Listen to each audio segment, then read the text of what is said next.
To be honest, there is a better processor, which was a little bit cheaper, but I chose this one for my edit build specifically because of power consumption. Today, we're gonna be talking about my computer build for 2023 and beyond, and we're gonna give you some basic knowledge on what all of these computer parts do, because I know a lot of people don't know. Stay tuned. Welcome back. Today, we have an exciting one.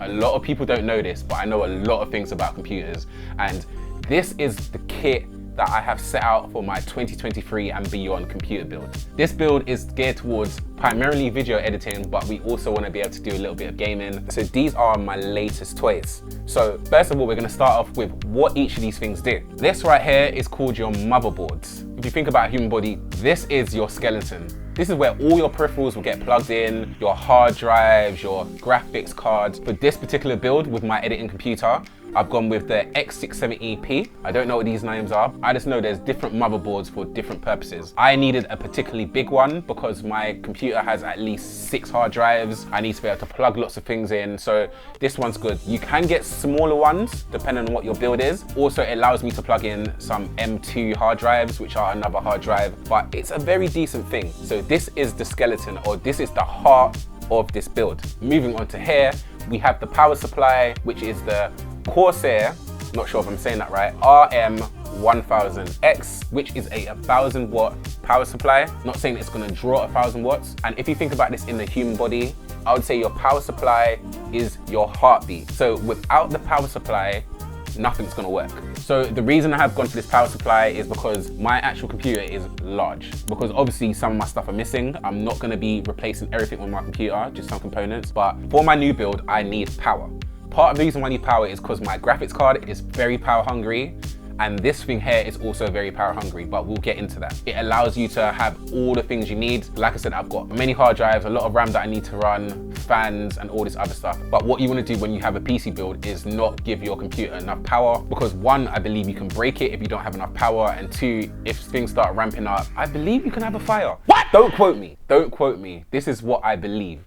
So I've made sure I've got a 1000 watt power supply. I think I had an 851, which lasted me 10 years. So if you buy a good power supply, it is going to last you. So I've spent a bit of money on this to make sure that that lasts, because I'm not looking to change it for a while. If we go back to this side, we have what we call RAM, random access memory. So if you think about a body part, I would think that the RAM is your legs. This dictates how fast your computer can run. So I've gone for 64 gigs of DDR5 RAM because I forgot to say the new CPU that I'm going to be using, which we'll get onto in a bit, which is an AM5 chip, so I had to change my motherboards. But for this exact motherboard, I also need to upgrade my RAM, which is DDR5 RAM. So this RAM is very fast, it's decent, it's also got an RBG strip. I don't really care because I don't use it. Plus, it's got a CL rating of 32.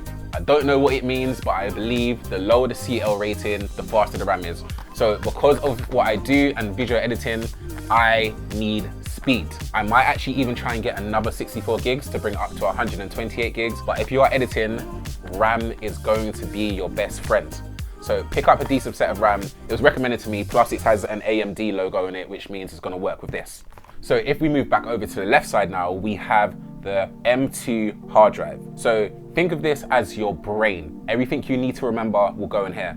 So this is all your files, your data, your program, it will go in here. I've gone with the M2 Lexar 790. So it's not to say that I don't have enough memory in my computer, because trust me, I do. But then at the same time, I'm using bigger cameras with bigger requirements, so storage is essential. And fast storage is also essential. If you're building an edit computer, you wanna have some fast drives, whether it means for when you're transferring files over, you want a quick startup, or even if you just generally want to save time. And this build is geared towards saving time, because I've been places where it takes hours to transfer stuff. With a lot of the stuff that I'm using now, including my kit, I can transfer like 120 gigs in maybe 5 minutes. This one is quite fast. So it's got a 7400 read speed, and I believe the write speed is about 690.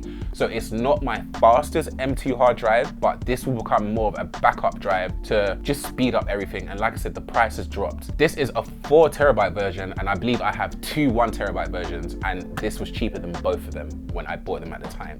So get you an M2, change your life, and and all of that good stuff. To stay on the left side, I've also bought these cheap M2 heat sinks. I think this cost me like £6. If we think of the brain, let's say this is the skull. It helps to make sure that when you're using your M2 hard drive, if it gets really hot, it takes away some of the heat. I've gone with some really cheap ones because I don't think it's gonna make that much of a difference. Plus, my computer case is huge, so I don't believe that I even need it for cooling. But let me just show you what this is because you can't actually see it. It's literally little slabs of metal that you stick on your M2 hard drive just to try and take some of the heat away from it, because when a hard drive gets hot, it slows down and it doesn't work as fast. So these are good and handy to have. And if we go back to the middle, this is your CPU, which is your central processing unit.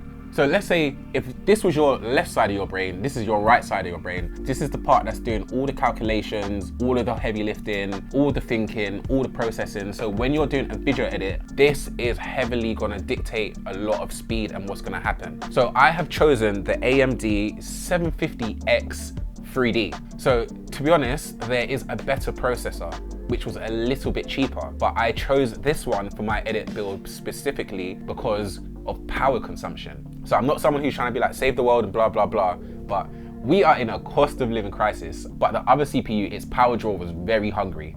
And I thought this one is actually more manageable. It actually runs at a lower power delivery than my current CPU, which is a 3950X. But the reason why this one is interesting is because it has a cache of 128 megabytes. I don't know what that means, but all I know is that you can get an extra bit of power. But like I said in the beginning, this build is for editing and a little bit of gaming.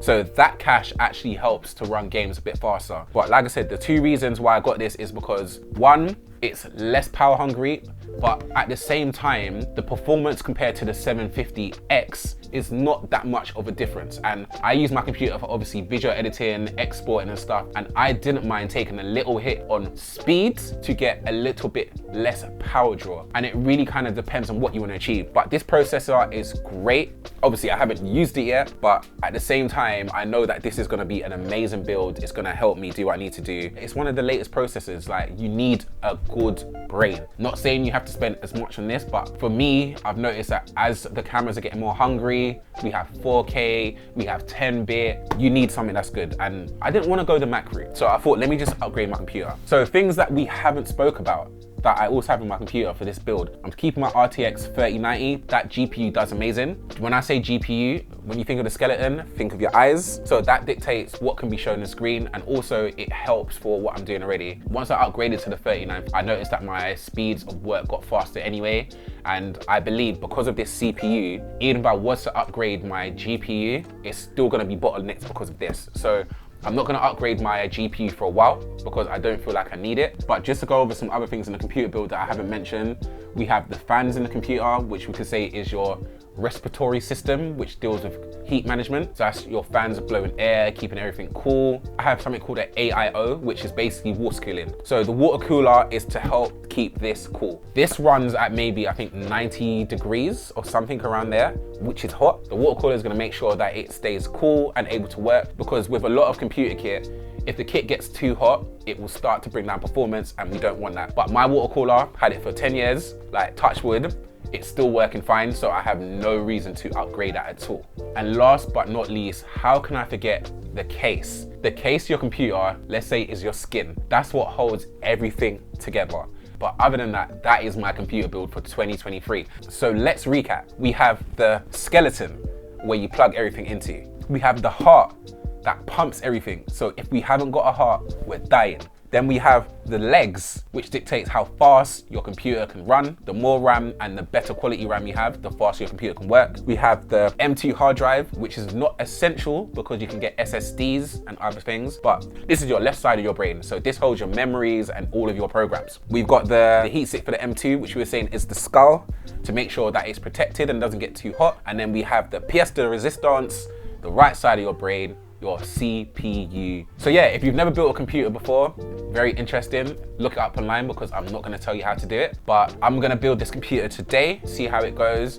But I hope this video has been insightful. If you're building an edit computer, there is lots of YouTube videos out there, but I just wanted to kind of give a overview of what I'm doing and what I work with, because I actually don't say. So I thought I'd just bring you along on this journey just to show, because it is very interesting, and building computers is like adult Lego. So get into it and have fun. So once again, thank you for watching. What do you think of these builds? Did I go wrong anywhere? Is there any components that I could get better? Do drop a comment below, or even if you've got a question, just drop a question below, start a conversation. But thank you for watching.